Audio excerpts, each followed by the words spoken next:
Padre amado, te damos muchas gracias, Señor, te damos gloria y honra por tenernos aquí hoy, Señor, por tus misericordias, porque pudimos alabarte, Señor, porque pudimos gozarnos incluso con los testimonios de los hermanos que vienen a ti, Señor, y te dan gracias por tu misericordia y tu fidelidad.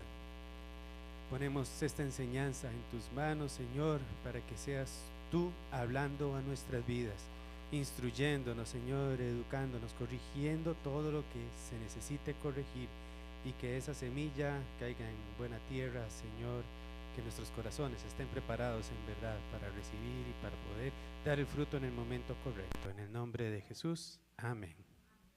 Pueden tomar asiento, amados hermanos.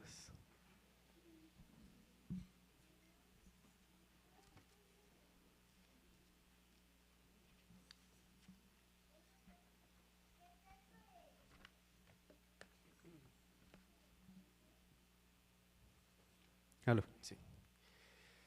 Ok, vamos a abrir la palabra en Romanos 8:12.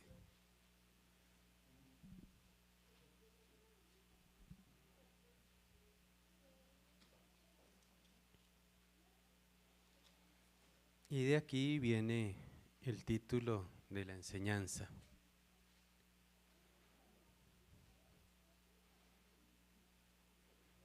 Igual, hermano que nos sigue en la transmisión, por favor, ten la Biblia a mano, porque hoy vamos a andar por la Biblia, por varios versículos aquí en el Nuevo Testamento, y es muy importante que podamos corroborar lo que se nos está diciendo, y que podamos tener la palabra a mano y escudriñarla, no confiarnos solo en lo que nos ponen en pantalla, ¿verdad? Listos, amados hermanos. Romanos 8:12 dice así: así que, hermanos, deudores somos, no a la carne, para que vivamos conforme a la carne. El título de esta enseñanza es Deudores somos, de esta enseñanza, de esta meditación. Hay un hecho que se está describiendo aquí: nosotros somos deudores. ¿Y qué es ser deudor? Y les pregunto si alguno de los que está aquí ha tenido alguna deuda alguna vez en su vida. Y salvo algunos niños que yo veo por ahí, me imagino que todos de adultos hemos contraído alguna deuda en algún momento, ¿verdad? Y probablemente al día de hoy también tengamos una deuda. Y si no es una deuda de una casa, si no es una deuda de, no sé, de esas cosas, inversiones grandes, o un carro, mes a mes hay que pagar la luz, es una deuda. El agua es una deuda, el teléfono, ¿verdad? Es algo que debemos, algo que utilizamos. ¿Y qué es lo que pasa con la deuda? ¿Qué es lo que pasa cuando nosotros tenemos una deuda? Ah, por ahí lo dijeron muy bien. Hay que estar pendiente de pagarla, ¿verdad? Entonces no es como que uno se echa para atrás, se cruza de brazos, de piernas y pasa así la vida. No, tenemos una deuda, hay que estar pendiente para pagarla. Y eso muchas veces nos puede generar angustia, ¿verdad? Nos puede generar preocupaciones. Y no solo hay que estar atentos y, uy, mira, el 30 tengo que hacer el pago. Uy, mira, el 14 o el 18 o los impuestos municipales. No, no solo es estar atento, sino hay que estar trabajando, ¿verdad? Para poder conseguir la platica para pagarla. Y no solo tener la plata, sino que hay que ir y pagarla, ¿verdad? Y es una bendición, digamos, tener los bancos en línea y poder pagar por internet. Porque acuérdense hace algunos añitos, y no hace muchos, que uno tenía que ir al banco, tenía que ir a un cajero y tenía que hacer la fila para pagar. O sea, tener una deuda hace que nosotros tengamos que estar preocupados, pendientes y atentos. Y quiere decir de que nosotros tenemos que estar trabajando, tenemos que estar esforzándonos para poder pagar esa deuda. Ok, el versículo 12 nos indica que no le debemos a la carne. ¿Y qué quiere decir esto? De acuerdo a lo que acabamos de hablar. Bueno, lo que yo acabo de hablar. Quiere decir que alguien que es deudor a la carne, ¿cómo pasa? atento a ver cómo le paga esa deuda a la carne. Y entonces en su día a día va a estar con su mente pensando, ¿qué voy a hacer para poder pagarle la deuda a la carne? Y esto es satisfacer a la carne. ¿Y cómo satisfacemos a la carne? Ya lo sabemos. Hay miembros viciados, hay costumbres, hay deseos de la carne, ¿verdad? Y si empezamos a comportarnos como deudores a la carne, entonces quiere decir de que vamos a empezar a ocupar nuestro tiempo en pensar cómo puedo ir a, ejemplo, a emborracharme. O, uy, es que tengo que decir esta mentira para que no me descubran. O es que tengo que hacer esto, o es que quiero o necesito hacer esto. No solo pasan pensando en eso, sino que como deudores entonces buscamos cómo ejecutarlo y buscamos el momento correcto, ¿verdad? Vamos a abrir la palabra, o vamos más bien a movernos hacia 1 de Juan 2, 15, 16.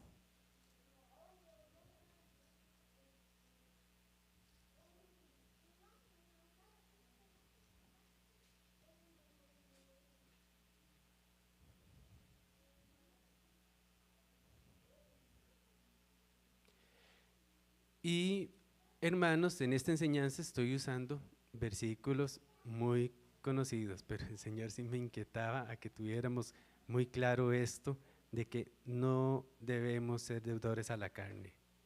No debemos andar buscando cómo complacer a la carne. Dice 1 de Juan 2, 15, 16. No améis al mundo ni las cosas que están en el mundo. ¿Por qué? Porque si alguno ama al mundo, el amor del Padre no está en él.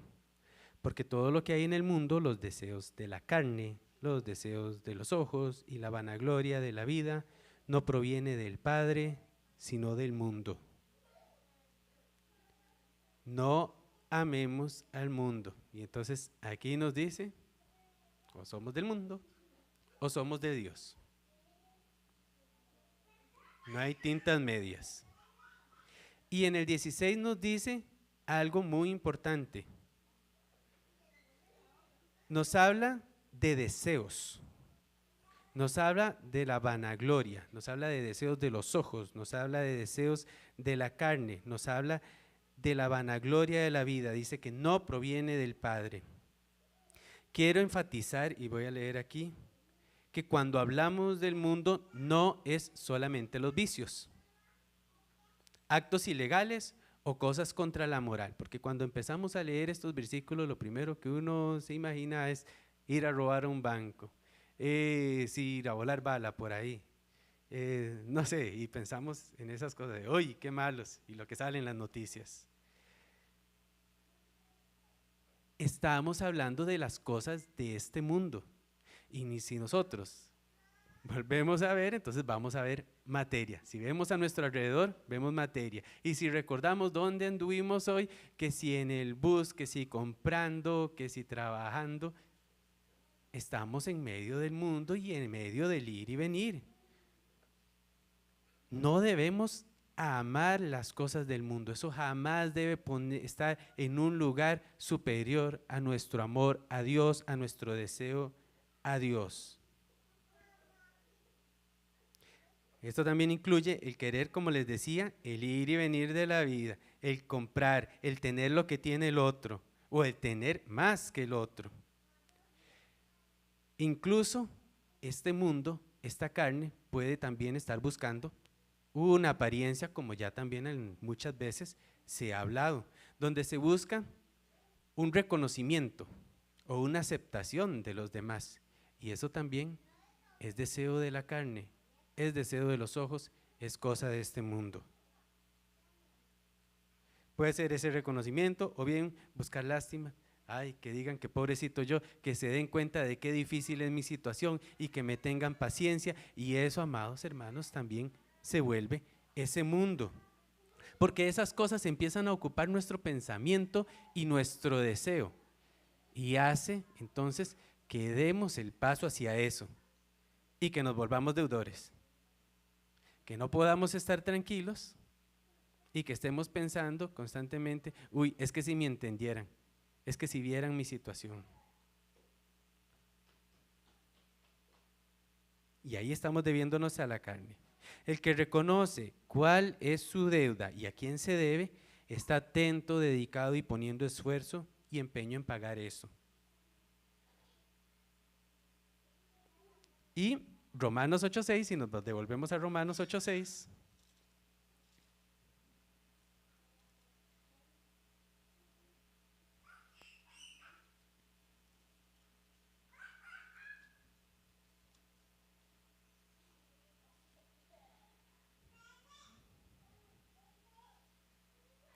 Ocho, 5 y 6. Vamos a aprovechar y leer los dos. Y dice así, porque los que son de la carne piensan en las cosas de la carne. Y ya hablamos de algunas cosas y hay muchos más ejemplos.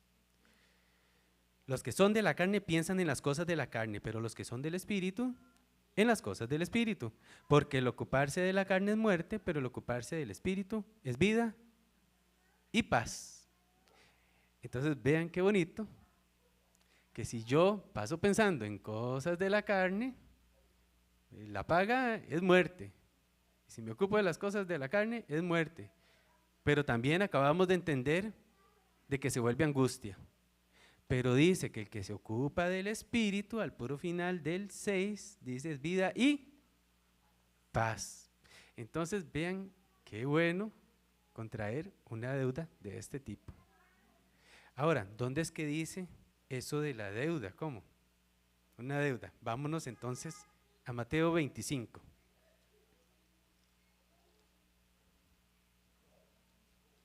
Vamos a pasar unas paginitas hacia atrás. Mateo 25, igual, es un pasaje, creo que conocido por todos. Todos estamos aquí en familia. Ya tenemos nuestro tiempo en el Señor. Y qué bueno, porque el Señor, la inquietud que me daba o en este deseo de traer esta palabra, yo sentía que era para personas maduras, para los que estamos aquí. Vamos a leer Mateo 25, del 14 al 30, que es la parábola de los talentos. Voy a leerla de seguido. Porque el reino de los cielos es como un hombre que yéndose lejos, llamó a sus siervos y les entregó sus bienes. A uno dio 5 talentos y a otro 2 y a otro 1, a cada uno conforme a su capacidad, y luego se fue lejos. Y el que había recibido 5 talentos fue y negoció con ellos y ganó otros 5 talentos, mas el que había recibido 2 ganó también otros 2. Pero el que había recibido 1 fue y cavó en la tierra y escondió el dinero de su señor. Después de mucho tiempo vino el señor de aquellos siervos y arregló cuentas con ellos.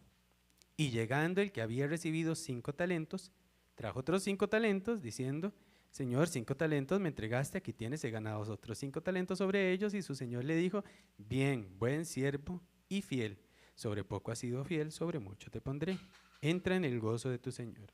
Llegando también el que había recibido 2 talentos, dijo, Señor, 2 talentos me entregaste, aquí tienes, he ganado otros 2 talentos sobre ellos. Su señor le dijo, bien, buen siervo y fiel, sobre poco has sido fiel, sobre mucho te pondré, entra en el gozo de tu señor. Pero llegando también el que había recibido 1 talento, dijo, Señor, te conocía que eres hombre duro, que ciegas donde no sembraste y recoges donde no esparciste. Por lo cual tuve miedo y fui y escondí tu talento en la tierra, aquí tienes lo que es tuyo. Respondiendo su señor le dijo, siervo malo y negligente, sabías que ciego donde no sembré y que recojo donde no esparcí. Por tanto, debías haber dado mi dinero a los banqueros y al venir yo hubiera recibido lo que es mío con los intereses. Quitadle pues el talento y dadlo al que tiene 10 talentos, porque el que tiene le será dado y tendrá más. Y al que no tiene, aún lo que tiene, le será quitado. Y al siervo inútil, echadle en las tinieblas de afuera, allí será el lloro y el crujir de dientes. Parábola de los talentos. Y cuando se habla de esta parábola de los talentos, muchas veces he escuchado, como está la palabra talento, inmediatamente pensamos en talentos. Y pensamos en las capacidades que tenemos y entonces cómo las pongo al servicio. Y que si entonces yo sé cantar, bueno, canto, y si sé enseñar, enseño, y si sé cocinar, cocino para el Señor. Y no está mal, no está mal, pero vamos a entender a qué hace referencia en realidad esta parábola.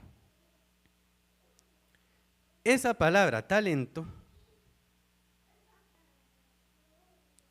no habla de las habilidades. Esa palabra talento es un tipo de medida de moneda. En esos tiempos antiguos, entonces, pesaban cosas, por ejemplo, en este caso, la plata, y entonces una medida de peso específica, decían, es un talento. En este caso, un talento eran como 21 kilos de plata. Un montón de plata. O sea, un talento es un montón de plata, ¿verdad? Así tal cual. Y pueden hacer el cálculo de cuánto vale la plata ahora. Entonces, al final de cuentas, es un montón de plata.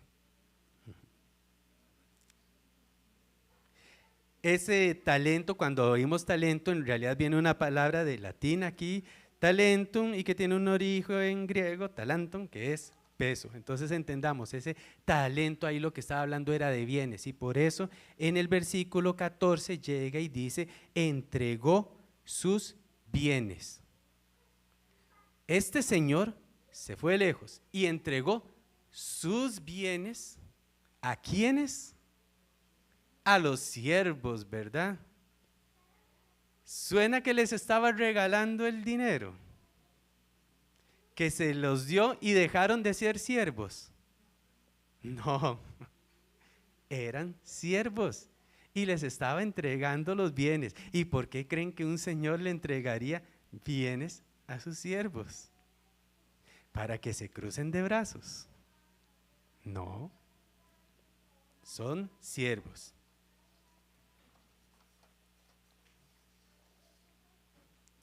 Aunque el Señor no estaba, los siervos siguieron siendo siervos. Eso lo tuvimos muy claro, ahí los escuché. Entonces, tengo 3 ejemplos. ¿Qué pasa en una escuela? Por ahí tengo un niño. ¿Qué pasa en una escuela? ¿Está el maestro? Probablemente todos estén aquí, cuchiticos. No está el maestro y de repente algunos empiezan a desordenar. Pero digamos que es entendible, porque son niños, o en un colegio, son jóvenes, todavía tienen que ir madurando. Y van ahí, probablemente porque los papás los mandan, porque los mandamos. Vaya, tiene que estudiar. Rara vez usted va a encontrar un niño con una madurez que diga, bueno, yo voy a estudiar porque quiero ser un hombre de bien, pero sí se encuentran. Pero normalmente es porque uno lo manda, ¿verdad? Y en un trabajo, si el jefe no está, el jefe sigue siendo jefe y yo sigo siendo empleado. Y no es que el jefe se va y entonces yo me doy la gran vida y no hago lo que tengo que hacer. No, tengo que hacerlo. ¿Por qué? Porque cuando el jefe viene me va a preguntar, ¿verdad? Y lo mismo pasa en la iglesia. Entonces, no está el pastor, hacemos fiesta. No está el gato, el ratón hace fiesta. No, no. Y con las diferencias en estos ejemplos de que al niño lo mandan, en el trabajo uno va por que le pagan, ¿verdad? Pero aquí nosotros escogimos venir por fe, porque creemos en que hay algo muy bueno en esto, en que hay algo muy bueno en ser siervos del Señor.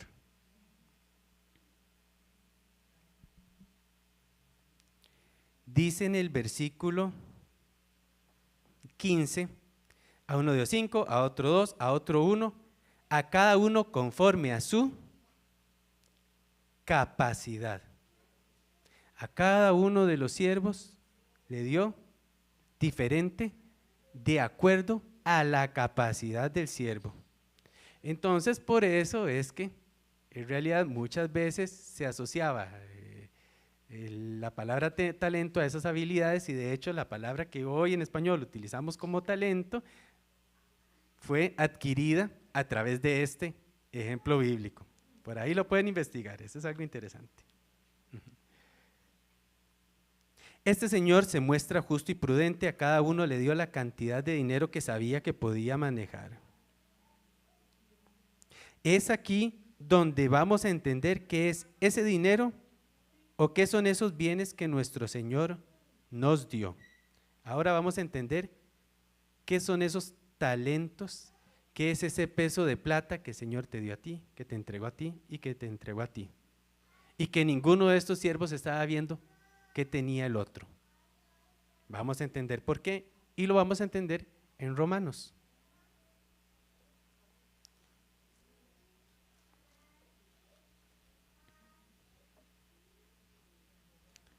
Romanos 8, 10 al 11.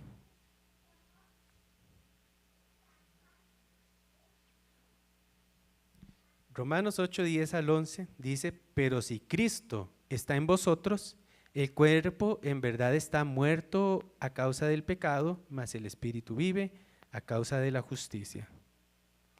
Y si el espíritu de aquel que levantó de los muertos a Jesús mora en vosotros, el que levantó de los muertos a Cristo Jesús, vivificará también vuestros cuerpos mortales por su espíritu que mora en vosotros. Puede sonar un poquillo enredado. Okay. Vamos por partes.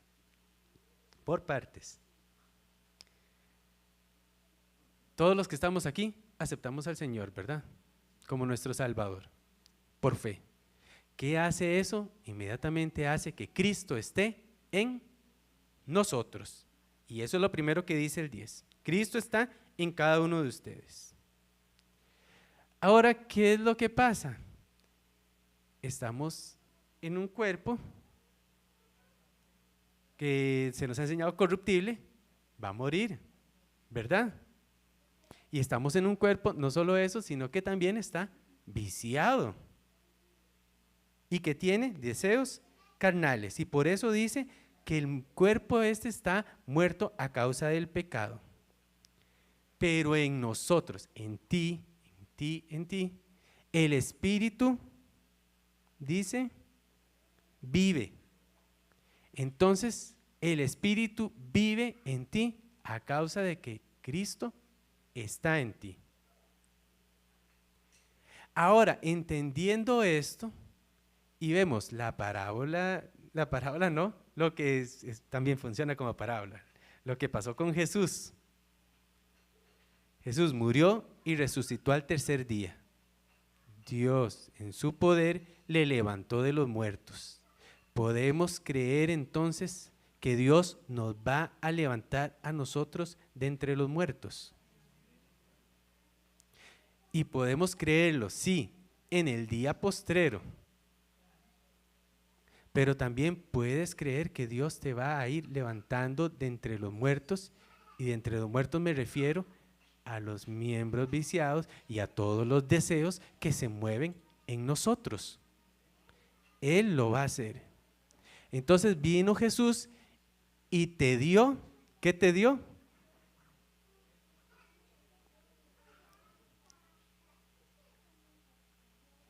Vino Jesús a ti y te dio una palabra con 4 letras. Vida. Te dio vida. ¿Se dan cuenta qué son los talentos que Dios te dio? Nos damos cuenta cuál es la deuda que estamos adquiriendo. Vean que en el versículo 10, 11 nos viene hablando de cómo Jesús vino a nosotros y nos dio vida en el Espíritu y que luego el Padre va a levantarnos de entre los muertos. E inmediatamente en el 12 sigue diciendo, deudores somos. ¿Cuál es la deuda que tenemos? ¿Qué fue lo que Cristo nos dio? Vida.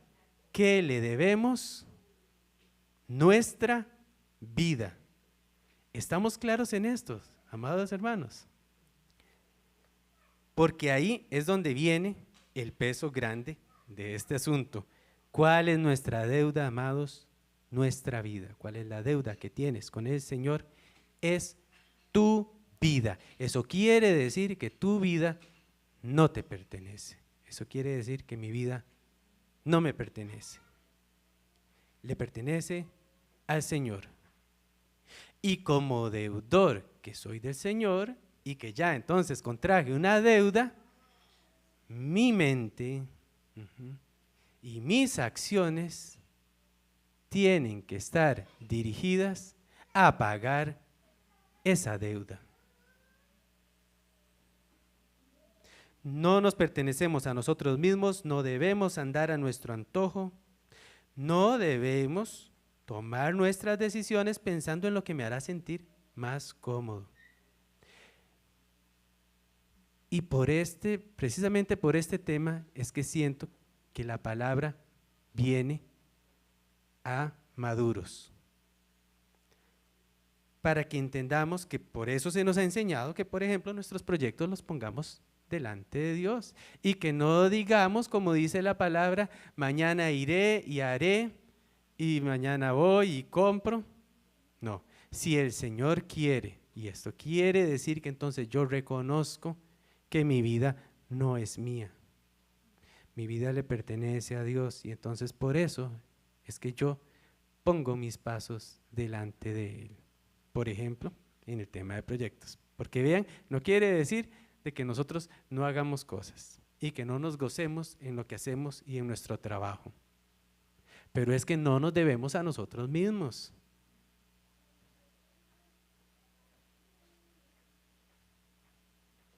Estos son los bienes que el Señor te entregó. Voy a ir brevemente a Lucas 19. Aquí se nos narra y vamos a comparar una parábola muy similar. Ahí en algunas Biblias va a decir parábola de las 10 minas en Lucas 19, del 11 al 27. Y esas minas también era una moneda, era un peso de una moneda. Voy a leer el 11 y el 12 y el 13. Dice, oyendo ellos estas cosas, prosiguió Jesús y dijo una parábola por cuanto estaba cerca de Jerusalén y ellos pensaban que el reino de Dios se manifestaría inmediatamente. Dijo pues, un hombre noble se fue a un país lejano para recibir un reino y volver. Y llamando a 10 siervos suyos, les dio 10 minas y les dijo, negociad entre tanto que yo vengo. Puntos importantes. En el versículo 11 nos aclara que Jesús les dio esta parábola a esas personas porque ellos pensaban que el reino de Dios se manifestaría inmediatamente.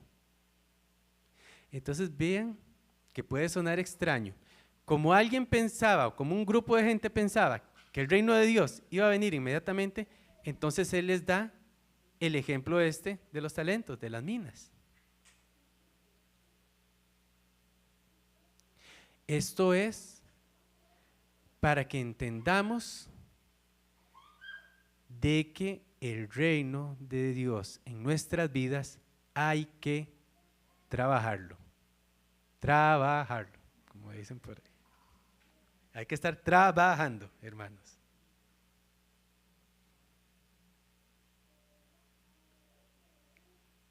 Y dice que llamó a 10 siervos suyos, les dio 10 minas y dijo, negociad entre tanto que yo vengo. En este caso, a cada uno de sus siervos le dio una mina, este es un poquito diferente. El 14 es muy importante, dice, sus conciudadanos le aborrecían, enviaron tras él una embajada diciendo, no queremos que este reine sobre nosotros. Y aquí vamos a entender que es esta carne y, como decimos, cada una de las áreas de nuestra vida que no quiere que el Señor gobierne. Vamos a ver qué se me quedó por aquí.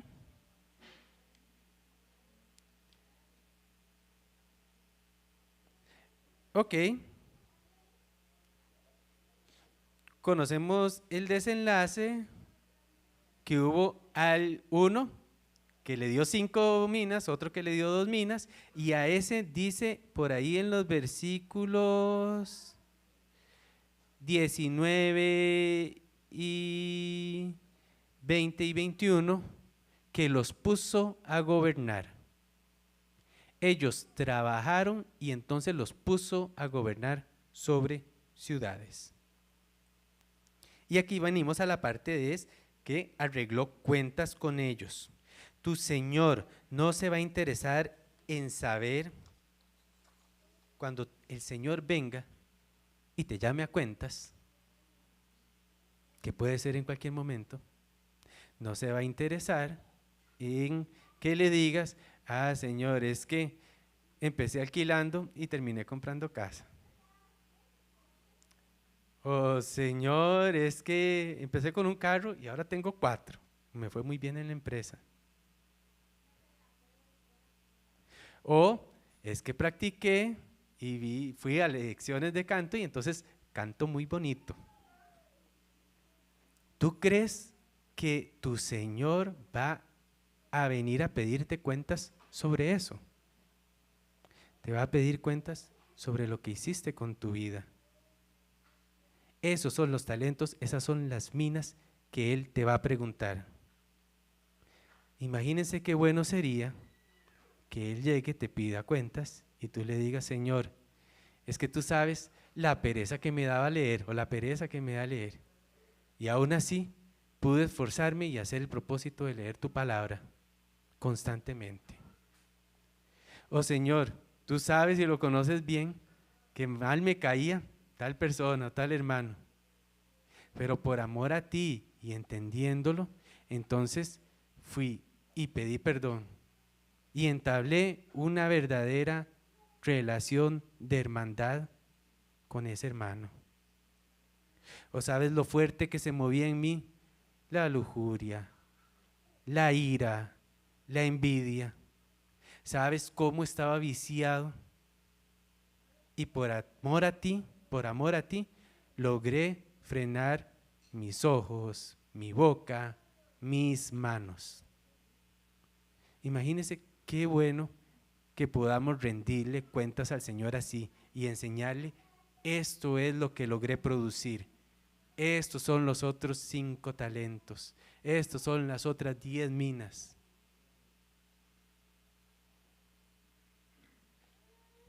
Pero vamos a ver el otro ejemplo, en Mateo de nuevo, 25.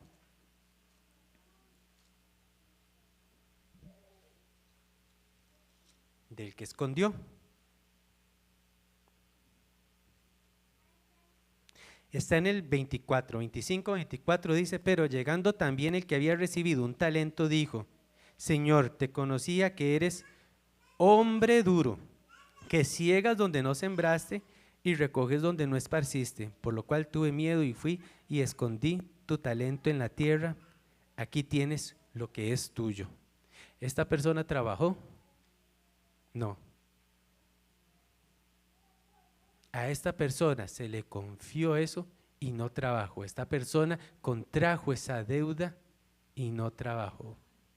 Tú, por haber aceptado al Señor, contrajiste una deuda, amado hermano, y esa deuda es tu vida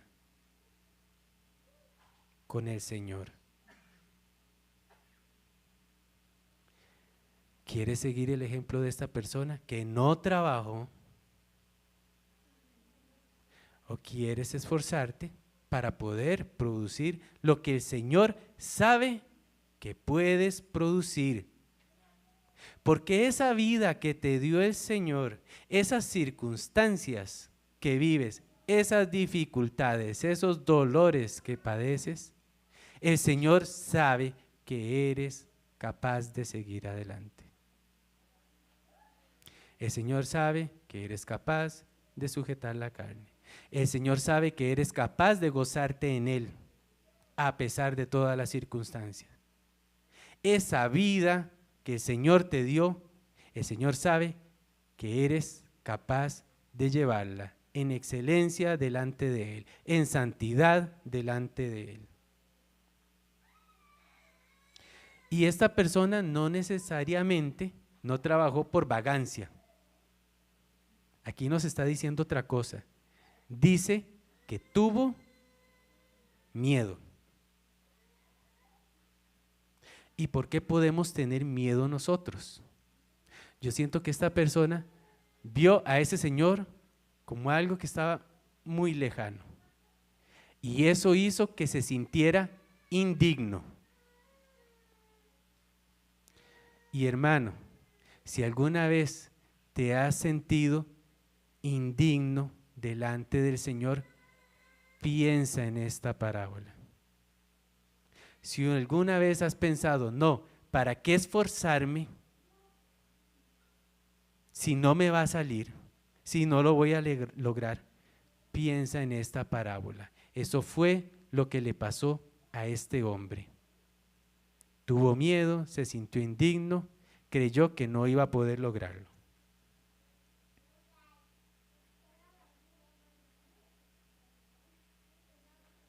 Vas a decirle a tu Señor que eres un caso perdido, amado hermano, a pesar de que Él te amó y te consideró capaz y que quiere darte el regalo de la vida.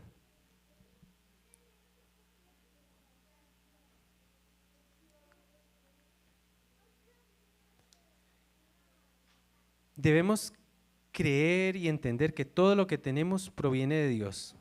De esta forma vamos a estar conscientes de que los demás no me deben a mí y que no se deben a mí, como para yo esperar de ellos haciéndolos deudores míos, sino que yo me debo solamente a Dios. ¿Qué quiero decir con esto? También nosotros a veces podemos sentirnos tentados de, es que este me hizo, es que este me las debe. Y entonces podemos recordar el otro ejemplo de aquellas dos deudas. El que tenía una deuda muy grande con un rey y que alguien le debía algo poquito. Y es tal cual. Recordemos que somos deudores, amados hermanos. Y entonces entendiendo estos, y entendiendo esa salvación tan grande por esa gracia inmerecida que Él nos dio, entonces no les vamos a andar sacando cuentas a los hermanos, ¿ok? Porque como Dios es amor, nosotros también debemos trabajar para reflejar ese amor de Dios. Y esto está relacionado, no se los voy a leer completo, pero lo que dice Romanos 13, 7, 8, que dice, no debáis a nadie nada, sino el amaros unos a otros. Entonces, esa es la única deuda que está permitida entre hermanos. Y no es que ellos me deben, es que yo le debo el amor. ¿Ok? Y para concluir, vámonos a Mateo 24. Bueno, es una página antes.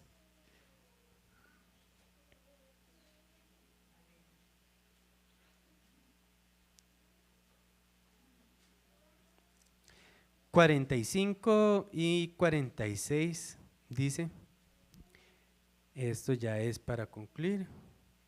¿Quién es pues el siervo fiel y prudente, al cual puso su señor sobre su casa para que les dé el alimento a tiempo? Bienaventurado aquel siervo al cual cuando su señor venga le halle haciendo así.